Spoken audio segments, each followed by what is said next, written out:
The idea feels absurd at first. Every second of your life seems to move forward, pulling moments from the future into the past. Clocks tick, bodies age, memories pile up, and everything about daily experience screams that time is flowing. Yet physics asks a question that feels almost forbidden. What if this motion is an illusion? What if time itself is not moving at all? Some of the deepest equations describing reality do not care about past or future. They describe a universe that simply exists, complete and unmoving, like a frozen structure. If that is true, then the feeling of time passing is not a property of the universe, but something happening inside us. That thought is unsettling because it quietly removes the comfort of progress.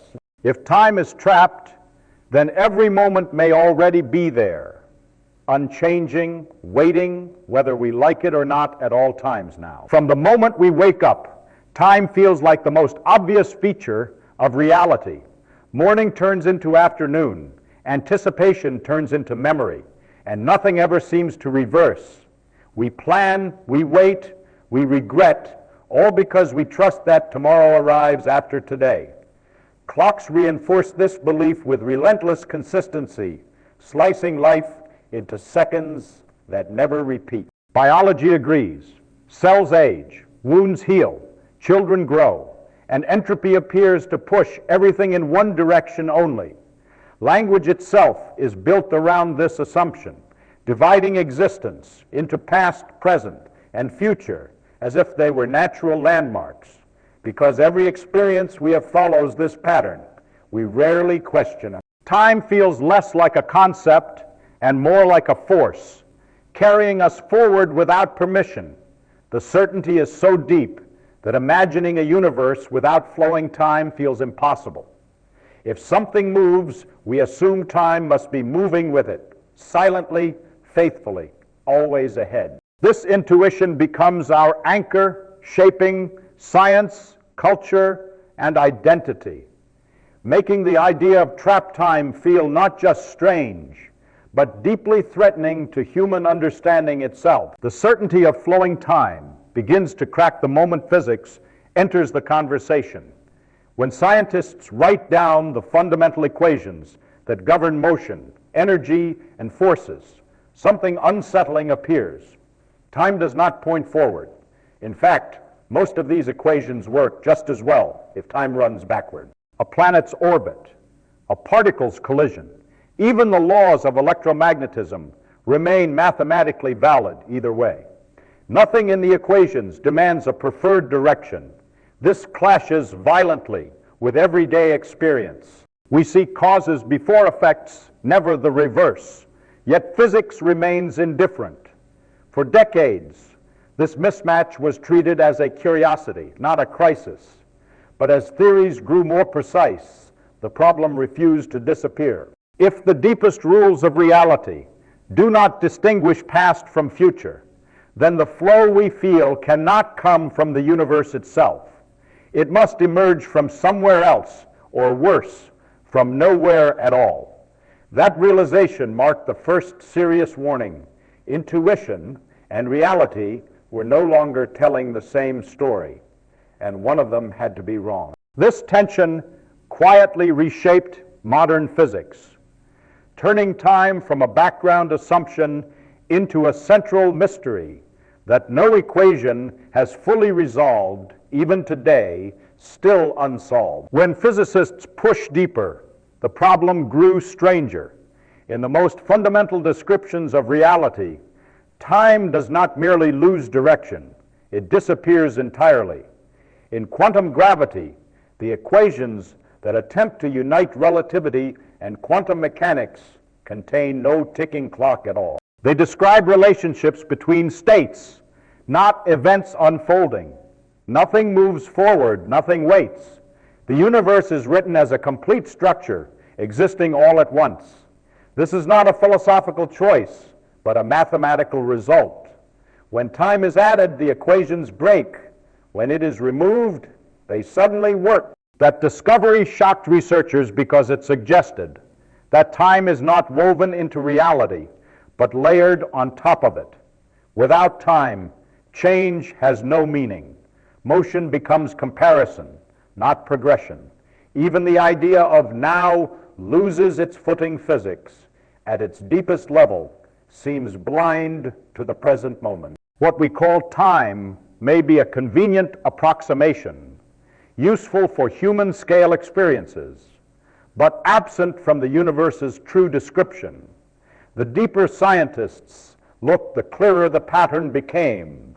Time was not hiding. It simply was not there, waiting to be questioned. This absence unsettles scientists because it implies that time, like temperature or color, may emerge only from limited perspectives, not from reality itself, leaving the universe fundamentally timeless beneath experience and deeply challenges everything we assume. At this point, physics introduces an idea that feels less like theory and more like a warning.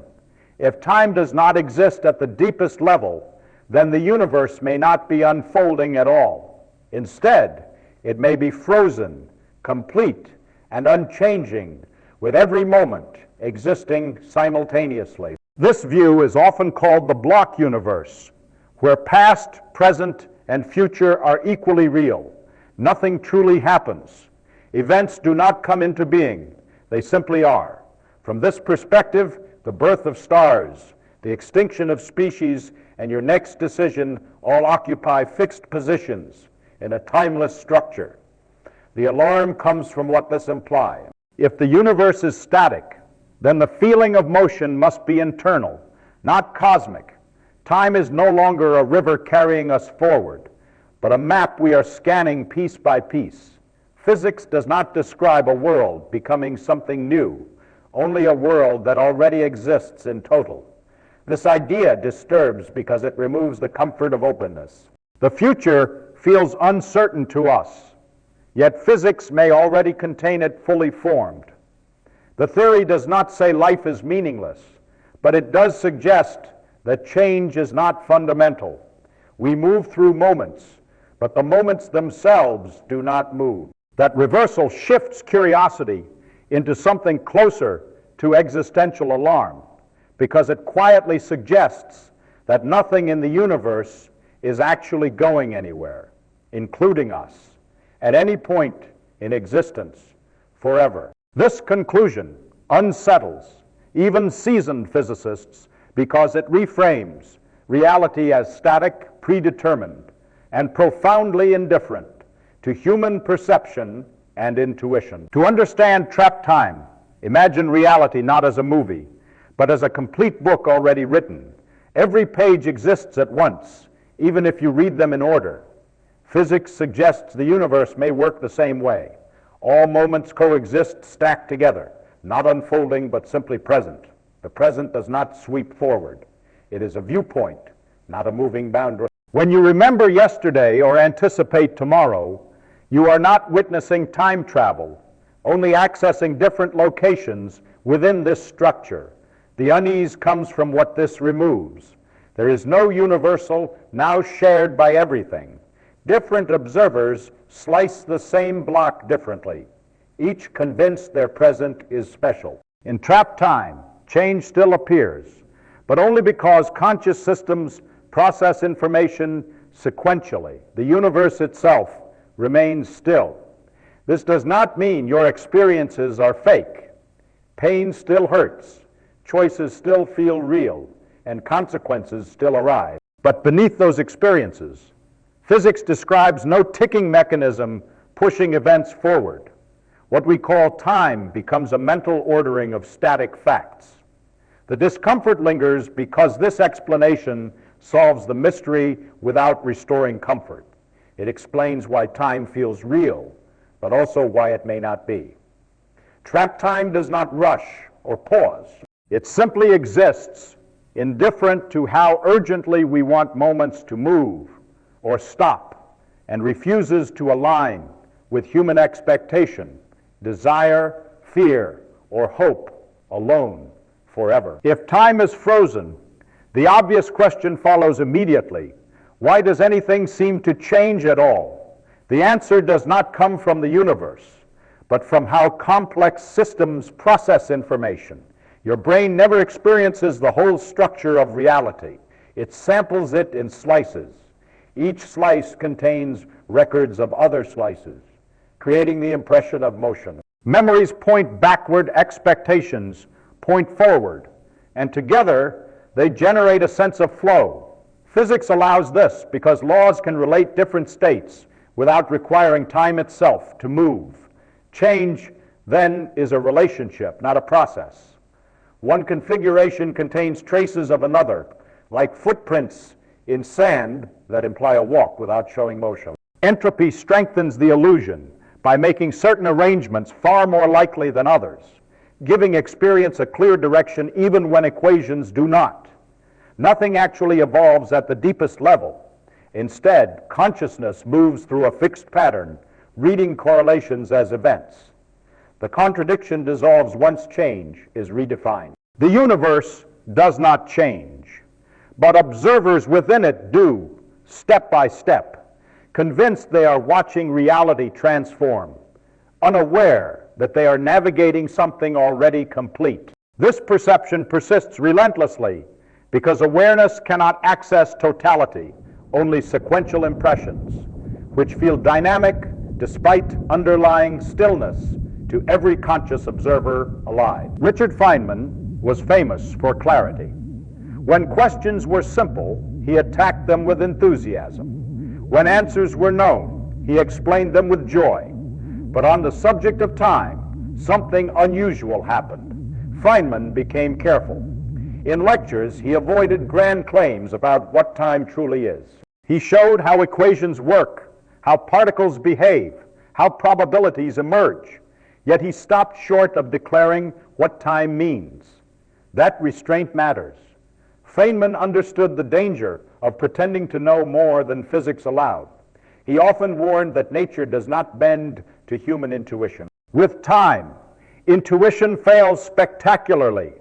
Feynman acknowledged that the laws of physics do not require a flowing present, but he refused to dress that fact in comforting language. Instead of offering reassurance, he left gaps. Silence, in this case, was honest. It suggested that physics had uncovered something deeply unsettling without knowing how to live with it. When one of the greatest explainers in history hesitates, it signals a genuine problem. Feynman's quiet around time was not ignorance. It was recognition. Recognition that the universe may not operate in a way that fits human stories, and that admitting this truth might be more disturbing than any dramatic claim he could make. His restraint adds weight to the idea of trapped time, because it shows that even brilliance sometimes stops short of certainty. That hesitation echoes louder than certainty, reminding us that unanswered questions about time may be the most honest outcome physics can offer to humanity today.